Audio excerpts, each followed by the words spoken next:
ఈ డిసెంబర్ లో జరగబోయే గ్రీన్ ఎనర్జీ ఇండియా ఎక్స్పో 2025 లో పాల్గొనండి. ఇది భారతదేశంలోని premium clean energy business hub. December 16th to 18th 2025 BIEC Bengaluru Madhavarao metro station సమీపంలో జరగబోతుంది. ఇప్పటి రోజుల్లో క్లీన్ ఎనర్జీ అనేది ఒక ఆప్షన్ కాదు, అది బిజినెస్ నెసెసిటీ. అండ్ ఈ డిసెంబర్ ఫ్యూచర్ రెడీ కంపెనీస్ కోసం ఈ ఏడాది అత్యంత కీలకమైన ప్లాట్ఫామ్ బెంగళూరుకు వచ్చేస్తోంది. వైసీపీ కత్తి లాంటి సర్వే. ఇక మాకు వాస్తవాలతో పని లేదు. వివరాల్లోకి వెళ్ళినట్లయితే సర్వేలు, ఏ సర్వే సంస్థ అయినా సరే ఎప్పుడు సర్వే చేస్తాయి అంటే ఎన్నికలకు దగ్గర వస్తున్నప్పుడు, లేకపోతే ఏడాది కాలం పూర్తయిపోయిన తర్వాత ఈ రకంగా ఏంటి ఉంది అని చెప్పేసి పరిస్థితిని బట్టి ఆయా సర్వే సంస్థలు సర్వేలు నిర్వహిస్తూ ఉంటాయి. సో అవి ఎంతవరకు వాస్తవానికి దగ్గరగా ఉంటాయంటే ఇటీవల కాలంలో అవి చూస్తే అవి కూడా పొల్యూట్ అయిపోయినాయి. ఆ సర్వే సంస్థలు కూడా ఏదో ఒక ఎజెండాతో చేసుకుంటూ వెళ్ళిపోతూ ఉన్నాయి. మొన్న చూసాం కదా మనం 2024 ఎన్నికలకు ముందు కూడా కొన్ని సర్వే సంస్థలు ఎలా చెప్పినాయి అంటే ఏమిటది, జాతీయ సర్వే సంస్థలు వైనాడు 175 అని జగన్మోహన్ రెడ్డి గారు నినాది తీసుకోవడం, దానికి తగినట్టుగా 25 ఎంపీలకు 25 ఎంపీలు వైసీపీనే కొట్టిద్దట. ఏది ఎన్నికలు ఇంకొక నెల రోజుల ముందు వరకు కూడా ఆయా సర్వే సంస్థలు అట్లా వెలువరించాయి. అవి వాస్తవానికి ఎంత దగ్గరగా ఉన్నాయనేది మనం ఫలితాలు వచ్చిన తర్వాత చూసాం. సో ఈ నేపథ్యంలోనే తాజాగా IITNలు నిర్వహించారంట ఒక సర్వే. ఆ సర్వేని బట్టి ఇక వైసీపీ సోషల్ మీడియాలో విపరీతంగా హల్చల్ చేస్తూ ఉంది. సో వాటిల్లో ఎంతవరకు వాస్తవం ఉంది అని చెప్పేసి మనం కూడా ఒకసారి పరిశీలిద్దాం. సో ఇక్కడ కనుక మనం చూసినట్లయితే ఆయా సర్వే సంస్థలు జిల్లాల వారీగా ఇచ్చారండి. Mood of AP as on 10/12/2025 అంటే డిసెంబర్ 10వ తేదీ వరకు ప్రజలు ఏ రకంగా ఉన్నారు అని చెప్పేసి వాళ్ళ యొక్క అభిప్రాయాన్ని state wise abstract projecting red orange green Jones అంట. రెడ్ ఆరెంజ్ గ్రీన్ జోన్స్ ప్రకారంగా వీళ్ళు డివైడ్ చేశారు. ముందుగా శ్రీకాకుళం జిల్లాలో, ఉమ్మడి శ్రీకాకుళం జిల్లాలో 10 స్థానాలు ఉంటే 10కి 10 కూటమి గెలిచింది కదా. సో ఆ 10లో ఇప్పుడు ఎవరి మీద ఎంత వ్యతిరేకత ఉంది అంటే, ఇక వ్యతిరేకత ఉంది అంటే అది తెలుగుదేశం పార్టీ జనసేన కూటమి పైన. ఇక ఈ వైసీపీ పట్ల ఉండడానికి ఏమి సీట్లు లేవుగా. సో ఇక్కడ చూస్తే ముందుగా రెడ్ జోన్లో 4 తెలుగుదేశం పార్టీ వాళ్ళు, ఒక జనసేన, ఒక బీజేపీ, అంటే 10లో 6 రెడ్ జోన్లో ఉన్నారు కూటమికి. ఆరెంజ్లో 3 ఉన్నారు తెలుగుదేశం పార్టీ వాళ్ళు. గ్రీన్ జోన్లో ఒక టీడీపీ వాళ్ళు ఒక్కళ్ళే ఉన్నారండి. శ్రీకాకుళం, ఉమ్మడి శ్రీకాకుళం జిల్లాలో 10 స్థానాల్లో ఒక్కరు మాత్రమే టీడీపీలో గ్రీన్ జోన్తో ఉన్నారు.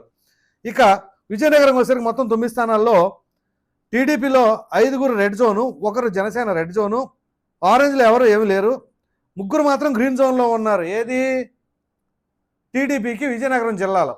సో అంటే శ్రీకాకుళంలో 1, విజయనగరంలో 3, 4 సేఫ్ జోన్లో ఉన్నట్టు. ఇక విశాఖపట్నంలో 15 స్థానాలు ఉంటాయి. విశాఖపట్నంలో మామూలుగా 2 స్థానాలు వైసీపీ గెలిచింది, మొన్న అరకు పాడారు. సో ఇప్పుడు వీళ్ళు ఏం చెప్తారు చూద్దాం.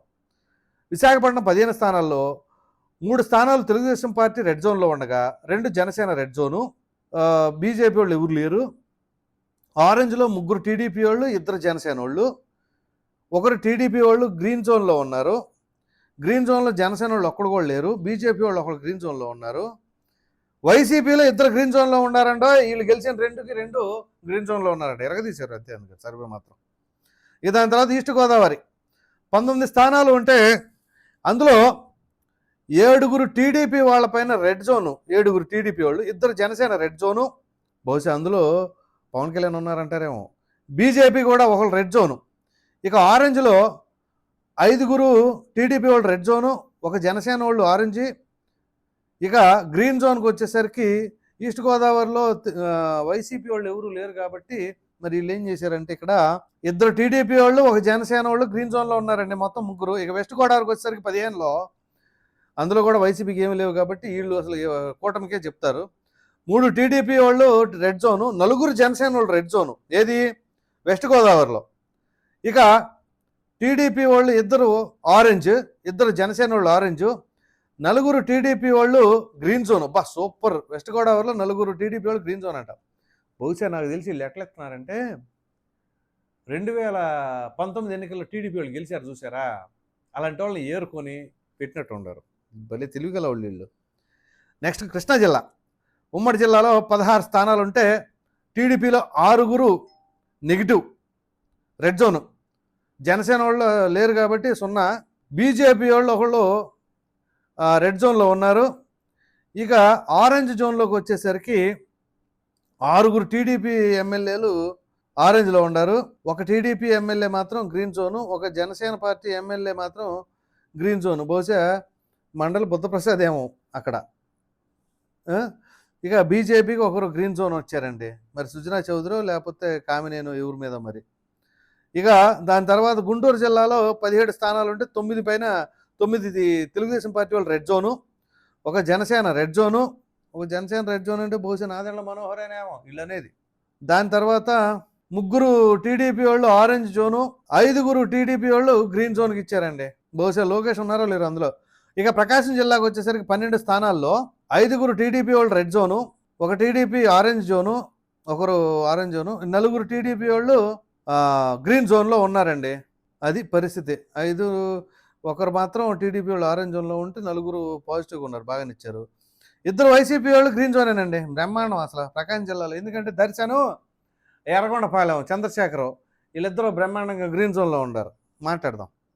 ఇక నెల్లూరుకి వచ్చేసరికి 10 స్థానాలు ఉంటే 5 టీడీపీ వాళ్ళు రెడ్ జోను, 4 టీడీపీ వాళ్ళు ఆరెంజ్ జోను, ఒక టీడీపీ వాళ్ళు గ్రీన్ జోను. బహుశా కోటరెడ్డి సీతారెడ్డి ఏమో ఆ గ్రీన్ జోన్లో ఉంది, లేకపోతే మంత్రి నారాయణ ఎవరు.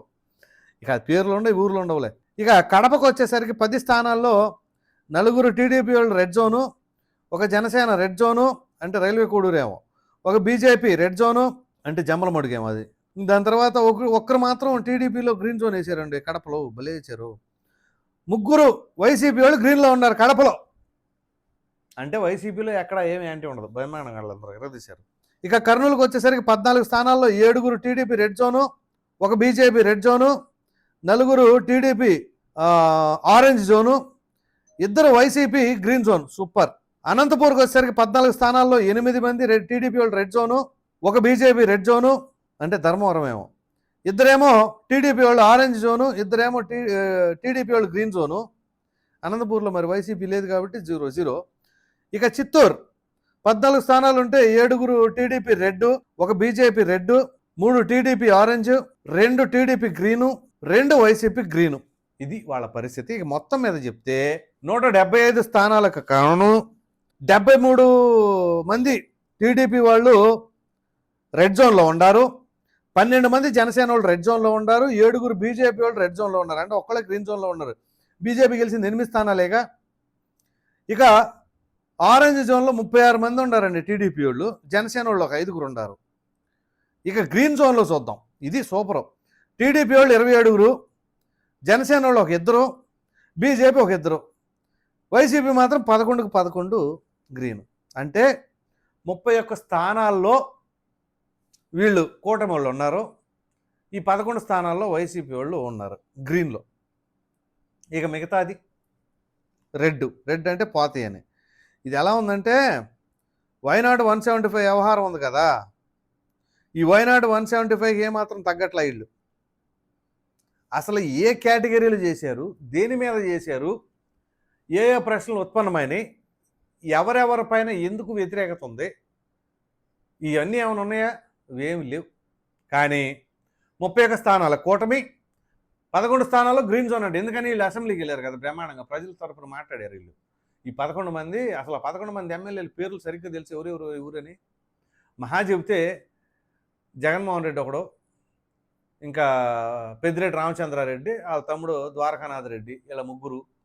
ఇంకెవరుండారు, అరకు పాడారు, ఎవరో పేర్లు పెద్దగా జనాలకు తెలియదు. ఆ తాడిపత్రి చంద్రశేఖర్ అన్న ఆయన ఇప్పుడు కొద్దిగా మాట్లాడుతున్నా కూడా పర్లేదు. బూచేపల్లి శివప్రసాద్ రెడ్డి, ఇక ఇట్లా వీళ్ళ పేర్లు సరిగ్గా ఎత్తుక్కోవాలి. వాళ్ళందరూ అంటే గ్రీన్ జోన్లో ఉన్నారట. ఏమోలే, తప్పే ఉంది. ఇప్పుడు ఐఐటీఎంలో చేశారు, దాన్ని మనం ఏం తప్పుపడటానికి లేదులే. కానీ అవి వాస్తవానికి దగ్గరగా ఉండయా లేవా, అసలు ప్రజలు ఏం ఆలోచిస్తున్నారు ఏంటి అనేది మేమే పక్కన పెట్టేసి సర్వే అని వదిలేశారు అనుకోండి, ఇంకా అది అంతే, దానికి మనం ఏం చేసేది లేదు. కానీ సో మొత్తం మీద మాట్లాడుకోవాల్సి వస్తే ఐఐటీఎంల సర్వేలు ఓ విధంగా చాలా ఆశ్చర్యకరంగా ఉన్నాయి. కూటమి పైన మాత్రం అసలు 1.5 కాలం బ్రహ్మాండం వ్యతిరేకత వచ్చింది. ఎందుకంటే జగన్మోహన్ రెడ్డి గారి పట్ల వ్యతిరేకత రాలేదు. ఎందుకంటే ఆఖరి క్షణం వరకు కూడా 25 స్థానాలు వాళ్ళే గెలుపుతారు, ఎంపీ స్థానాలు అని చెప్పేసి అన్నారు. సో అదే తరహాలో ఇప్పుడు ఇది కూడా ఉంది. మొత్తం మీద 31 స్థానాలకు మాత్రం కూటమి, ఒక 11 స్థానాల్లో వైసీపీ గ్రీన్లో ఉందండి. గ్రీన్ మరి ఎందుకంటే వీళ్ళు నిరంతరం అసెంబ్లీలో బ్రహ్మాండంగా పోట్లాడుతున్నారు కదా. ఎందుకంటే పరకామణి చోరీ దొంగతనం కూడా చిన్న దొంగతనం అని, కల్తీ మద్యం ఇదేమి దొంగతనం అని, ఇదేమి కల్తీ అని, అదేని ఇదని మాట్లాడుతూ ఉన్నారు కదా. అది బ్రహ్మాండంగా ఉంది. సో ఎదే మొత్తం మీద మాట్లాడుకోవాల్సి వస్తే ఇది ఈ ఐఐటీఎల్ నిర్వహించిన సర్వే.